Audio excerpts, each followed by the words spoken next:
अब हम लोग पढ़ेंगे टैक्सेशन के बारे में। मैंने डायरेक्ट और इनडायरेक्ट टैक्सेस के बारे में बता दिया था, ठीक है। अब हम लोग टाइप्स ऑफ टैक्स पढ़ेंगे।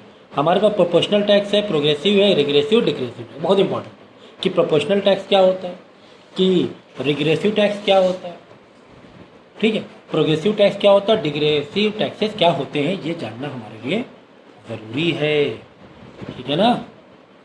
ज़रूरी है कि नहीं है, क्योंकि भाई टैक्स से रिलेटेड कहानी है। ओके, तो प्रोपोर्शनल टैक्सेस क्या होता है? एक tax is called proportional when the rate of taxation remain same as the income of the tax pair increase. In general होता है क्या है कि जब इनकम बढ़ती है तो टैक्स भी बढ़ता है, लेकिन यहाँ पर क्या है, यहाँ पर क्या है कि रेट है टैक्सेशन का, जैसे रेट है 10%, 10% बोला टैक्स देना है किसको, जिसकी इनकम 3 लाख है या 3 लाख से ऊपर है, 3 to 4 लाख के बीच में, 3 to 4 लाख के बीच में। इसका मतलब अगर प्रोपोर्शनल टैक्स की बात हुई तो जिसकी इनकम 4 से 5 लाख भी है तो भी उसको 10% ही देना पड़ेगा, जिसकी इनकम 5 से 6 लाख भी है उसको 10% ही देना पड़ेगा टैक्स का रेट। टैक्स कैलकुलेट करोगे 10% तो बढ़ेगा, वो एक अलग बात है भाई। 3 लाख का 10% 30,000, 4 लाख का 10% 40,000, वो एक अलग बात है। लेकिन 10 से 12% या 15% नहीं होगा, 10 से 12 या 15% नहीं होगा। लेकिन प्रोग्रेसिव टैक्स की बात करेंगे, एक टैक्स का progressive when the rate of taxation increase at tax payer increase. ये एक्चुअली में प्रैक्टिकल है, ये मतलब यूज़ होता है ये मेथड, कि जैसे कि गवर्नमेंट ने बोला कि भाई तुम्हारी इनकम 2,50,000 से अगर 3 लाख के बीच में है तो आपको टैक्स 10% देना पड़ेगा। लेकिन आपकी इनकम 3 लाख से 4 लाख के बीच में हो गई है, इनकम बढ़ गई तो आपके लिए टैक्स भी बढ़ जाएगा, 15% टैक्स देना पड़ेगा। एग्जाम्पल के तौर पर मैंने बताया, मैंने कोई इंडियन टैक्स सिस्टम नहीं बता रहा हूँ, मैं एग्जाम्पल बता रहा हूँ, ठीक है ना।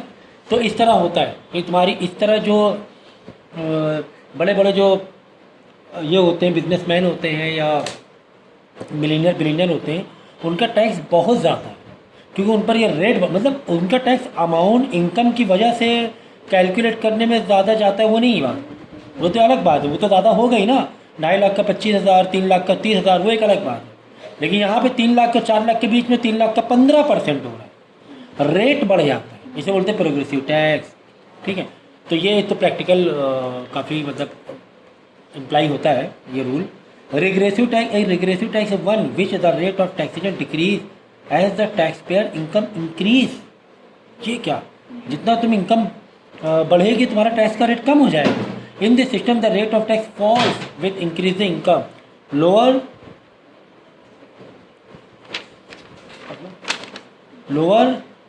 Income is tax at higher rate, whereas higher income is tax and lower rate. उल्टा टैक्स हाई, चलो income high tax low, opposite हो रहा है। तो ये एग्जांपल दिया कि 10 लाख में 20% था, लेकिन 20 लाख में इनकम बढ़ी तो टैक्स कम हो गया, 15% हो गया। तो ये कब होता है, ये देखो इन सिंपल टर्म्स है रिग्रेसिव टैक्स। रिग्रेस मतलब अपोजिट, रिग्रेसिव रिलेशन होता है अपोजिट रिलेशन। प्रोग्रेसिव मतलब डायरेक्ट रिलेशन, इनकम बढ़ेगी टैक्स से बढ़ेगी। रिग्रेसिव मतलब अपोजिट रिलेशन, ये कब होता है? In simple term regressive tax impose a greater burden relative to the ability to pay on the lower income group than the higher income group. The regressive principle tax is not accepted by any one in this. ये मतलब exploitation हो गया ना, एक तो मेरी income कम, हमें tax भी ज़्यादा देना पड़े, तो ये इसका कोई लॉजिक भी नहीं है, ठीक है ना, मतलब नहीं इसका। फिर डिग्रेसिव टैक्स देखो, एक tax is called degressive when the rate of progressive taxation does not increase in the same proportion में इंक्रीज इनकम। देखो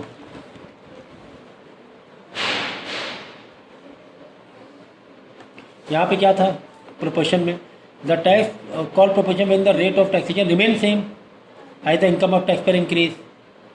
इनकम बढ़ रही है लेकिन टैक्स क्या रहेगा, सेम रहेगा। प्रोग्रेसिव में इनकम बढ़ेगी टैक्स बढ़ेगा, रिग्रेसिव में इनकम बढ़ेगी टैक्स कम होगा। डिग्रेशन में क्या होता है कि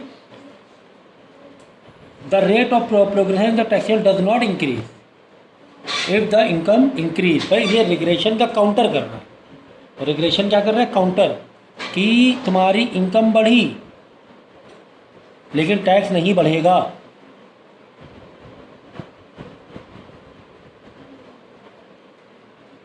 टैक्स क्या रहेगा? फिक्स रहेगा।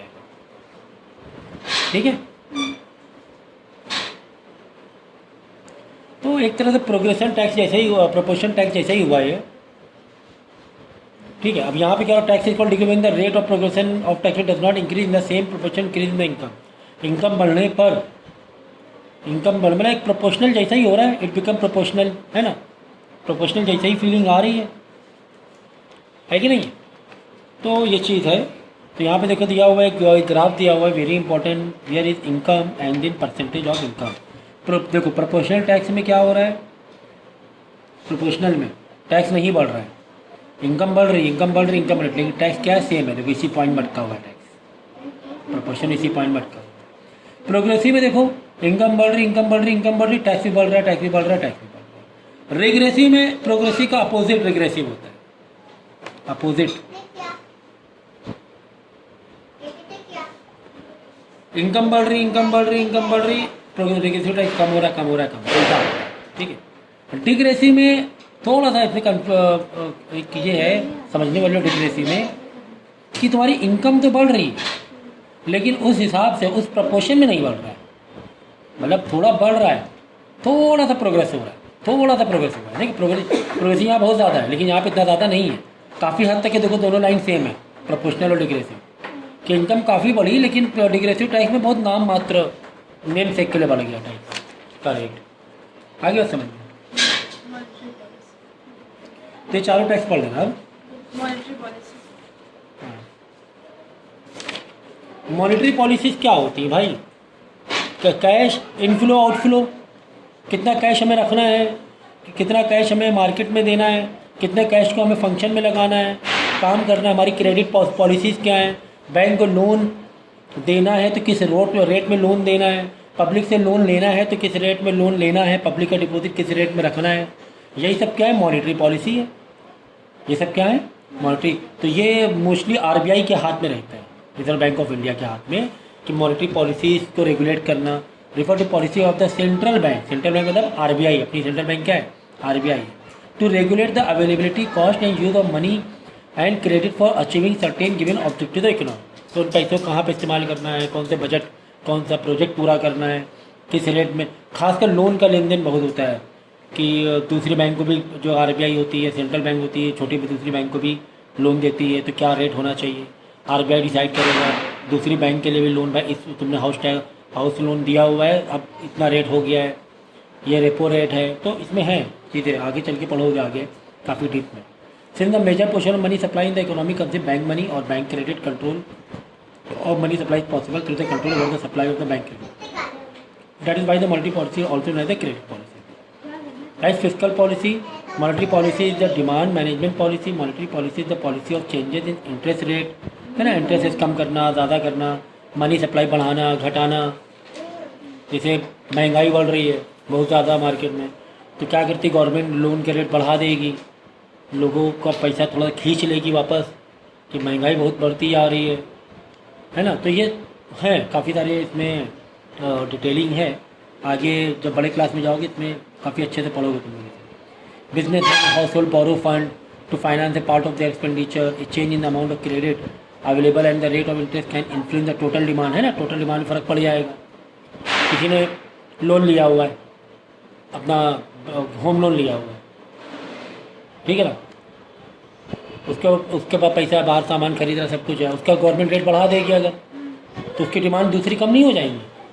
पहले बाहर ऐसे खा पी रहा था, मस्त होटलिंग कर रहा था, लेकिन जैसे लोन उनका रेट बढ़ा दिया बैंक ने, भाई अब तुम्हें लोन 5 नहीं, अब तुम्हें 8% देना पड़ेगा, वो अपने खर्चे में कटौती करेगा, डिमांड में कटौती करेगी। तो डिमांड को कंट्रोल करने के लिए तो रेट को फ्लक्चुएट किया जाता है।